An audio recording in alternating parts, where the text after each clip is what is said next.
बिले मंजूर करण्यासाठी 2.5 लाख रुपयांची लाच स्वीकारताना शहादा पंचायत समितीचा कनिष्ठ सहाय्यक लाचलुचपत प्रतिबंधक विभागाच्या जाळ्यात, राहत्या घराचीही झाली झाडाझडती, पंचायत समिती अधिकारी व कर्मचाऱ्यांचे धाबे दणाणले.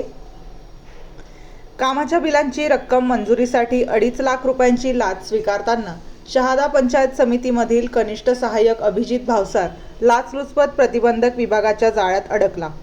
काल दिनांक 23 रोजी सायंकाळी 6 ते 7 वाजेच्या दरम्यान ही कारवाई करण्यात आली. या कारवाईमुळे पंचायत समिती परिसरात एकच धावपळ उडाली असून अधिकारी व कर्मचाऱ्यांचे धाबे दणाणले आहेत.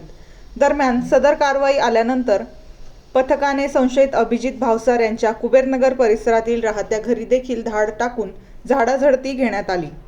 प्राप्त माहितीनुसार तक्रारदाराचे पंचायत समितीकडे लाखो रुपयांचे बिले बाकी होते. हे बिल मिळवण्यासाठी वारंवार मागणी केल्यानंतर बिले मंजूर करण्यासाठी कनिष्ठ सहाय्यक अभिजित भावसार यांनी 2.5 लाख रुपयांची मागणी केली.